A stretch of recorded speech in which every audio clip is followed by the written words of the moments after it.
जय सद्गुरुदेव, हरिओम। आइए दोस्तों, यूट्यूब की पाठशाला में आपका स्वागत है।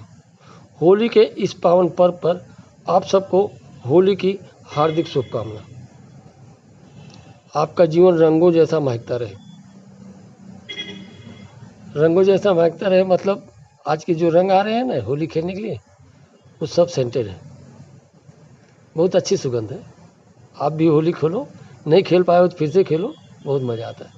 हाँ तो दोस्तों, मैं आपको आज बता रहा हूँ कुछ हिंदू दोगलों के विषय में।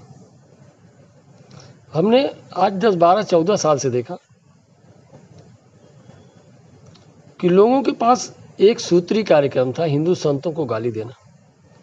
और अभी मोदी जी के शासन में, बीजेपी के शासन में कुछ कम हुआ है, लेकिन कांग्रेस के शासन में क्या मालूम उनको पारितोषिक मिलता था कि उनको कुछ और मिलता था, कुछ ज़्यादा ही गाली गलौज होता था।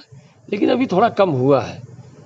क्यों कम हुआ है इसका कारण नहीं हमको मालूम, लेकिन अगर कम हुआ है बहुत दिन से, कोई बात नहीं, मीडिया दूसरा मसाला ले आके ढूंढ के उनको दे देगी। क्योंकि कुछ लोग ना हिंदू धर्म को और हिंदू धर्म के संतों को, हिंदू होकर के, सबसे बड़ी बात ये कि हिंदू होकर के हिंदू धर्म को, हिंदू धर्म के संतों को इतनी तरीके से गाली देते हैं कि लगता है जैसे उनका जीवन ही धन्य हो गया, उनकी 4 धाम की यात्रा पूरी हो गई। क्यों ऐसा करते हैं ये तो हमको नहीं मालूम। शायद जीन का असर है ना, शायद जीन का असर हो सकता है यही। अब जीन का असर क्या होता है इसको मैं किसी और वीडियो में बताऊंगा, फिलहाल तो इस वीडियो में तो नहीं बता सकता। हाँ तो दोस्तों, अभी आप लोग बराबर मीडिया में ध्यान दें। अब एक सूत्री कार्यक्रम मीडिया के पास है, अभी मुक्तेश्वरानंद के लिए, उनके ऊपर भी पास्को एक्ट लग गया। अब सबको खाली एक ही सूत्री कार्यक्रम है, उनको गाली दो। ये उनका त्याग, उन्होंने जीवन में क्या त्याग किया, क्या तपस्या किया, कितना राम राम किया है, किसी को उससे कुछ मतलब नहीं है। बस पास्को लग गया, गाली देना शुरू कर दो। अरे भाई, पास्को लगा है, कोर्ट ने सजा नहीं सुनाई है और आप गाली देना एक सूत्र, मतलब मीडिया के ट्रायल में आपने मान लिया को दोषी। अरे 13 मूर्खों, 13 साल आसाराम बापू जेल में थे, 13 से 14 साल आसाराम बापू जेल में थे। मीडिया ट्रायल में उनको फांसी की सजा हो गई थी, कोर्ट ने आजीवन कारावास की सजा सुना दिया था। लेकिन किसने उन्हीं जजों ने उनको जमानत रिहा किया, उन्हीं जजों ने उनका आधा केस खत्म भी कर दिया। तो अब हमको यही नहीं समझ में आता है कि भारत में एक कानून की पढ़ाई ठीक से नहीं होती है कि 15 करोड़ वाले जज हैं, सबके सब जैसी मर्जी। भाई अभी तो 15 करोड़ का लेवल लग ही गया है। अच्छा, ये 15 करोड़ अभी हमको याद आ गया, इसमें भी एक गड़बड़ है। 15 करोड़ 516, 15 करोड़ 516 अंक शास्त्र के हिसाब से 5 और 1 जोड़ने पर 6 होता है, तो 6 का अंक मिल रहा है वहाँ पे। 6 किसका अंक है? शुक्र का। शुक्र कौन है? वो दैत्य गुरु है। तो दोस्तों, दैत्य गुरु शुक्राचार्य उनको बोला जाता है। हाँ दोस्तों, तो कभी कभी ऐसा भी होता है कि कुछ लोग दैत्य गुरु भी होते हैं, शुक्राचार्य भी होते हैं, लेकिन शुक्राचार्य महाराज को भी 9 ग्रहों में पूजा की जाती है, उनको कोई गाली नहीं देता है, वो दैत्य गुरु हैं। अगर गुरु बृहस्पति की पूजा की जाती है तो शुक्राचार्य की भी पूजा अपने शास्त्रों में, 9 ग्रह में उनकी पूजा की जाती है। अपने शास्त्रों में उस पर विधान है, न कि उस पर रोक है।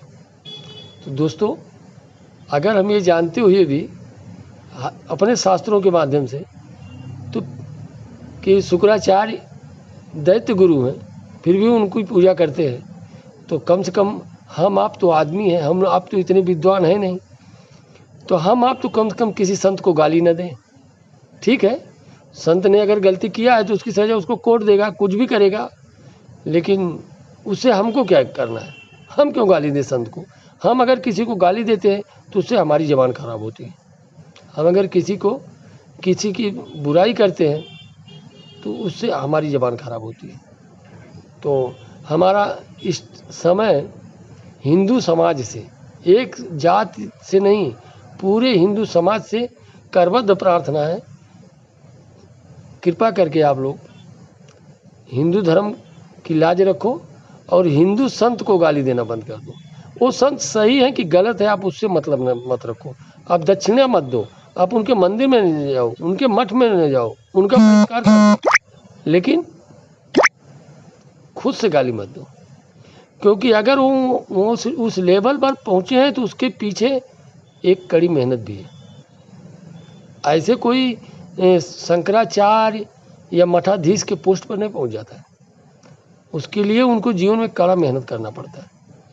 तो अगर वो इतनी कड़ी मेहनत करके, इतना त्याग, तपस्या, नाम जप, भजन, कीर्तन, तप करके अगर वहाँ पहुँचे हैं तो हमारी आपकी जिम्मेदारी है कि आप हम मिल करके उनका सम्मान करें, न कि उनको गाली दें। तो दोस्तों, ये मत सोचो कि अपने समाज में सब गुरु बृहस्पति भी है, कुछ गुरु शुक्राचार्य भी है, लेकिन हम आप उनकी भी पूजा करें, उनको गाली ना दें। तो इसलिए दोस्तों, खाली मीडिया के बहकावे में आकर के और खाली कानून देख करके आप किसी के ऊपर कोई दोषारोपण ना करें, क्योंकि कानून भारत का कितना अच्छा है। उसी कानून के खिलाफ, जिस कानून की दुहाई देकर लोग आसाराम बापू को गाली देते थे, उसी संसद में वो भी कानून पास हुआ है कि जिस संसद के कानून को लेकर लोग आसाराम बापू जी को गाली देते थे, जिस संसद के कानून को लेकर के लोग आज के डेट में अभी मुक्तेश्वरानंद के ऊपर उंगली उठा रहे हैं, उसी संसद का बनाया हुआ एक कानून है, यूजीसी कानून, SC/ST कानून। लोग उसके लिए धरना प्रदर्शन कर रहे हैं। मतलब कानून बनाने वाली जगह ठीक नहीं है, उसमें कानून में छेद है। और आज कितने SC/ST बोगस फर्जी केस लोग झेल रहे हैं, कितने दहेज के केस लोग झेल रहे हैं। अब तो लोग दहेज में सीधा बोलते हैं, भाई कुछ नहीं, आप कोर्ट में समझौता कर लो, 5 लाख खर्च हुआ, 25 लाख दे दो, जाओ, लड़की नहीं जाएगी, आप भी अपना फ्री हो जाओ, हम भी फ्री हो जाते हैं। ये एक तरीके का बिजनेस हो गया है। शादी करो, तलाक दो और पैसा लो, झंझट खत्म करो। तो दोस्तों, कभी भी कानून की दुहाई देख करके, खाली कानून को देख करके या किसी के ऊपर ऐसा एक्ट लगने से आप उस संत को गाली मत दो। मेरा फिर आपसे यही प्रार्थना है कि आप अगर हिंदू हो, नहीं हिंदू हो, तब तो उनके लिए तो राज है। भारत में ऐसे भी कहाँ क्या हमको बोलना है। तो दोस्तों, मैं वीडियो यहीं पर बंद करता हूँ। आप लोगों को अगर वीडियो पसंद आए तो लाइक कमेंट ज़रूर करना। हरिओम दोस्तों।